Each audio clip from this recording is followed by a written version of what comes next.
Put some cheers.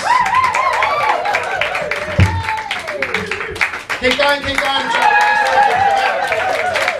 And welcome to the fourth bencher.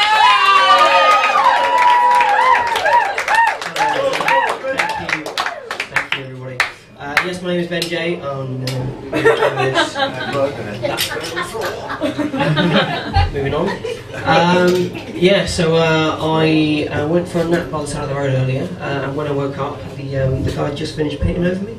I also noticed that I'm actually the same colour as the room. That wasn't intentional, by the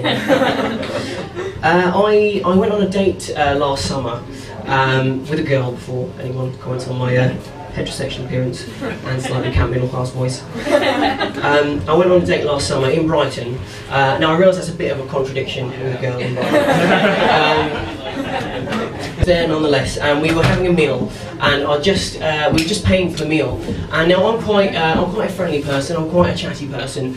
And I have often these stupid urges to talk to people unnecessarily. And the waitress was standing next to us as we were paying for the meal. It's a bit like when you get your hair cut, and I don't know about anyone else feels about this, but I can't sit there in silence. I just have to say something. And so stupidly, I started chatting up the waitress. I didn't even realise I was doing it at the time until afterwards. And I turned to the waitress as we were paying, and I said to her, "So, what time do you finish?"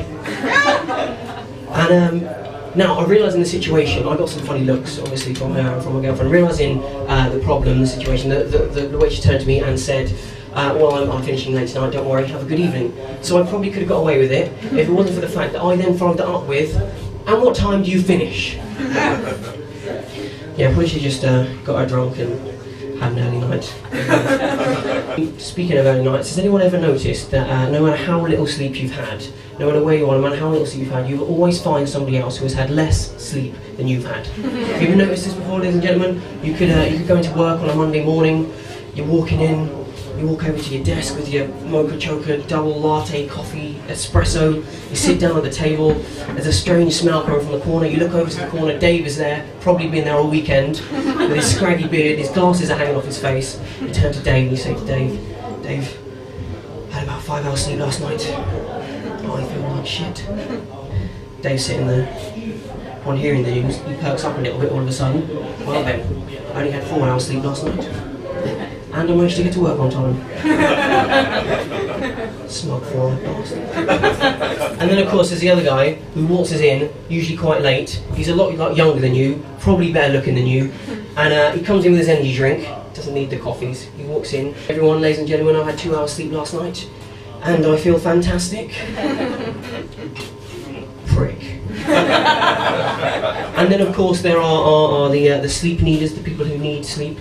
Have you met these people before? The people who claim that they need more sleep than everyone else. They've had their standard 8 hours that we all need, and but they want just that little bit more, just that little bit extra.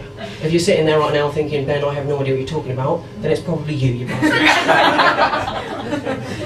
And just one other thing as well. Does anyone hate it when you're walking, I don't know, when you're in the street, when you're on the bus, and someone comes up to you, and they think they know who you are, and then they realise actually it's someone else? I was called a 15-year-old the other day, mistaken for a 15-year-old. Probably my face, to be honest. But thanks, Mum. That was her. No, I was on the bus. Actually, I tell a lie. I was on the bus, and there were these kids sitting in front of me. And you know what it's like when you're on the bus and you've got the school kids, and they won't stop chatting and shouting. They turned around. I was with me dog. I was with me fox, and I was sitting there. And someone turned around. Some kid turned around to me and went, "Oi, Tintin!" Oi, Tintin. I haven't got a ginger quiff. Although admittedly I was wearing brown trousers, which probably where I went wrong. So that was bad enough. If it wasn't for then he said to me, "Oi Tintin, how old are you? You look about 15. Now the only time that situation is ever good is if you can come back to them and say something wittier and funnier than what they said. And to do that to a 15-year-old is actually quite difficult. But I don't know where it came from. I spit up and said, "15? Well, that would explain why my last few relationships with your teachers." Which was good, but then he came back with something even better than that. And he did the actions as well. He came back with, "Paedophiles, that's a touchy subject, isn't it?" Disgusting. Kids today, honestly. Anyway, guys, that's all I've got time for tonight. Thank you very much. I'm Ben J. You've been great. Thank you.